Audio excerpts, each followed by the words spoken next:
성도 여러분, 안녕하십니까? 김지철 목사입니다. CBS에서 새로 시작하는 아침 묵상, 꿀보다 더 단 말씀이 있는 큐티 시간입니다.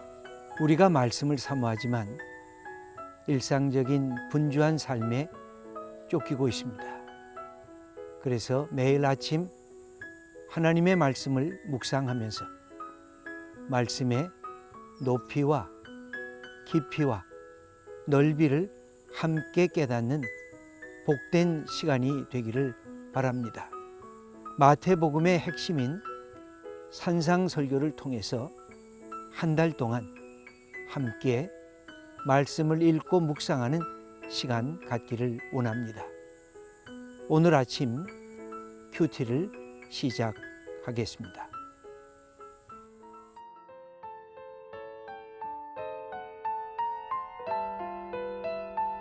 마태복음 5장 1절과 2절. 예수께서 무리를 보시고 산에 올라가 앉으시니 제자들이 나아온지라. 입을 열어 가르쳐 이르시되.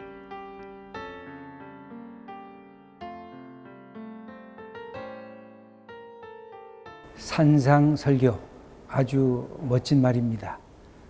때로는 산상수훈이라고도 하고 너무 그 말씀이 값져서 산상보훈이라고도 합니다.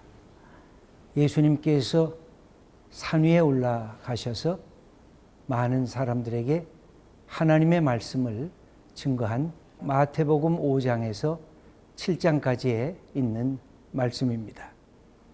이 산상설교를 생각하면 제가 어릴 때 기억이 납니다. 부활절 아침에 가족들과 함께, 그때는 남산공원에서 야외음악당에서 부활절 아침을 맞이했습니다. 그때 무슨 말씀을 했는지 기억이 안 나지만 새벽에 일어나서 그 말씀을 듣는 그 모습이 예수님의 산상설교를 늘 연상시켰던 기억이 납니다. 산상설교는 마태복음 5장에서 7장까지에 있는 아주 주옥과 같은 그런 말씀입니다. 예수님께서 우리의 삶의 현장에서 성도님들이 어떻게 살아야 할 것인가, 윤리적으로 또 도덕적으로 여러 가지로 행하신 말씀들입니다. 그런데 사실은 그 말씀이 굉장히 힘듭니다. 누구나 그 말씀대로 순종하는 것이 너무 힘들어서 산상설교를 읽기를 주저하는 사람이 참으로 많습니다. 그러나 예수님께서는 오늘도 우리에게 그 말씀을 그대로 순종하라고 가르치고 계십니다. 그래서 우리 성도님들과 함께 오늘 이 말씀을 함께 나누려고 합니다. 산상설교의 전체적인 틀을 보면 예수님께서 산에 올라가셔서 하신 말씀으로 그렇게 기록이 되어 있습니다. 그리고 시작은 산에 올라가셨고 7장 마지막을 보면 산에서 내려오시면서 그 말씀이 끝나게 됩니다. 이것은 마치 구약에 있는 모세를 연상시키기도 합니다. 모세가 시내산에 올라가서 하나님의 말씀을, 율법을 받으면서 백성들에게 가르쳤습니다. 예수님도 산에 올라가셔서 말씀을 하십니다. 그런데 예수님은 모세보다 더 큰 분입니다. 그래서 하나님으로부터 받은 말씀을 아예 직접 당신의 입으로 제자들과 많은 사람들에게 가르치신 것이 산상설교입니다. 예수님은 산상설교를 하시면서 축복하신다 말씀하시면서 시작하십니다. 어떻게 보면 산상설교는 전부 다 윤리, 뭘 행해야 된다, 무엇은 반드시 그렇게 살아야 한다라고 하는 구절로 되어 있습니다. 그런데 이런 행동을 요청하시기 전에 예수님은 먼저 하나님의 은혜를 가르치시려고 합니다. 복이 있도다. 여러분들은 복이 있는 사람들이다. 말씀하시면서 이 팔복의 말씀으로 시작하시고 맨 마지막은 이 말씀대로 순종하는 자가 모래 위가 아니라 반석 위에 세운 그런 복된 사람이라고 말씀하시면서 산상설교를 마무리하고 있습니다.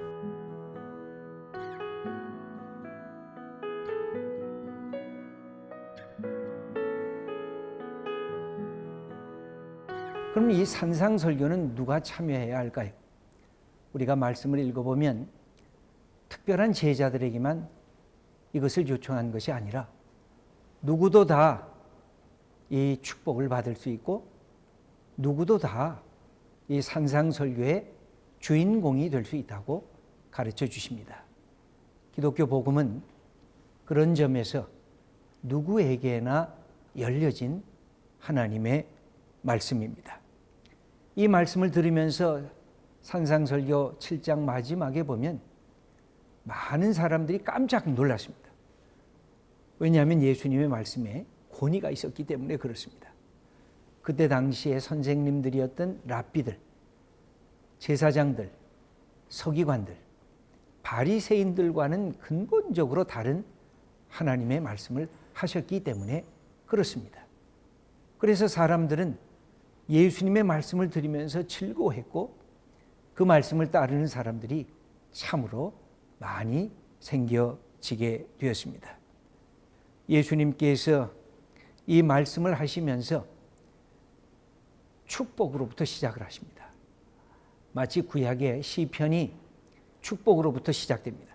시편 전체 150편은 복 있는 자여 하는 시편 1편의 말씀으로부터 시작되는데 마태복음 전체도 이렇게 예수님이 복되도다 마음이 가난한 자, 심령이 가난한 자가 복이 있다 이렇게 말씀을 하시면서 시작을 하고 있습니다.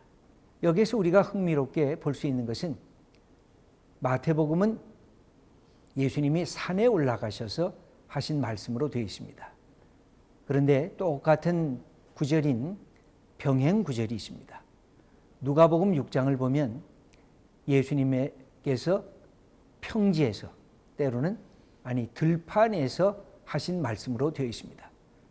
그러나 유대 광야를 직접 가보신 분은 아마 쉽게 이해하실 것입니다. 거기에 산이라고 하는 것은 이렇게 구름처럼 되어 있습니다. 그래서 어떻게 보면 산이라고 할 수도 있고 또 어떻게 보면 광야에 있는 이렇게 언덕처럼 되어 있었기 때문에 마태복음에는 산에 올라가셨다. 누가복음에는 들판에서 하셨다. 이렇게 기록이 되어 있습니다. 같은 말씀입니다. 이 말씀을 하시면서 축복을 하시는 것입니다. 여러분들은 복이 있다. 그래서 8가지의 복을 말씀하시는데 그 중에서 첫 번째에서 4번째의 말씀은 주로 우리와 하나님과의 관계, 수직적인 관계에 대해서 축복을 말씀하십니다. 그리고 2번째의 5번째 복에서부터 8번째 복은 세상 사람들, 이웃들과의 복이 어떻게 펼쳐져야 되겠는가 이런 말씀을 하시는 것으로 되어 있습니다. 우리가 이 말씀을 읽으면서 특별히 깨닫는 것은 이런 것입니다. 기독교는 축복의 종교입니다. 기독교는 복을 간구하고 하나님께서 우리에게 복을 주시는 분이시라고 하는 것을 깨닫는 것입니다. 그런데 성경을 읽다 보면 우리가 깜짝 놀랄 때가 있습니다. 이 복은 우리 세상 사람들이 말하는 복과는 조금 다릅니다. 우린 금방 하나님 돈을 많이 벌게 해주세요. 하나님 세상에서 명예 좀 갖게 해주세요. 우리가 세상에서 좀 권력 좀 누리고 살게 해주세요. 이렇게 보이는 복, 만질 수 있는 복을 우리는 구하지 않습니까? 그러나 예수님은 그것보다 더 중요한 복이 있는데 내면의 복, 하나님과 나와의 이런 관계성에 대한 복이 더 소중하고 중요하다는 것을 우리에게 말씀하십니다. 그러면 아주 역설적입니다. 예수님은 오히려 부자가 복이 있는 것이 아니라 놀랍게도 가난한 자가 복이 있다고 말씀을 합니다. 예수님께서는 남을 향해서 평안을 갖는 자가 복이 있다는 것이 아니라 오히려 애통하는 자가 복이 있다는 이 말씀을 합니다. 성경을 읽을 때 좀 당황스럽습니다. 이게 무슨 복이지? 세상에서 내가 구하는 복과는 다른 복이 아닌가? 그러면서 깜짝깜짝 놀랄 때가 있습니다. 그런데 예수님은 우리에게 더 근본적인 복을 말씀하는 것입니다. 축복은 축복인데 하나님과의 관계가 바로 서 있는 복이 될 때 그 축복은 내가 사는 삶의 모든 것을 함께 아우를 수 있는 진정한 복이 될 수 있다고 우리들에게 가르쳐 주십니다. 그러므로 팔복 말씀을 통해서 우리는 진정한 하나님께서 주시는 선물이 무엇인지를 진정으로 깨달을 수 있게 될 것입니다. 그래서 이 말씀은 우리가 함께 팔복 말씀, 심령이 가난한 자가 복이 있다, 애통하는 자가 복이 있다, 온유한 자가 복이 있다, 의에 목마른 자가 복이 있다, 이 말씀을 우리 한 절 한 절 생각하면서 우리 말씀이 얼마나 우리에게 소중하고 달고 오묘한 말씀인가 함께 생각하는 귀한 시간 되기를 원합니다.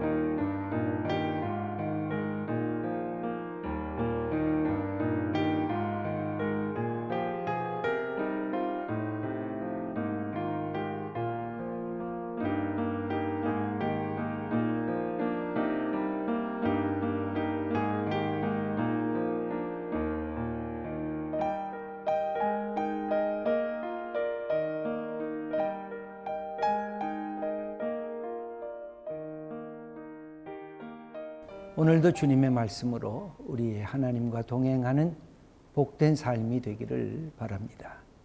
기도하겠습니다. 하나님 아버지 감사합니다. 산상설교를 통해서 하나님께서 주시는 복이 무엇인지 깨닫게 하시고 이 땅에서 하나님의 복을 받고 살아가는 믿음의 사람들 다 되게 하시옵소서. 예수님의 이름으로 기도드립니다. 아멘.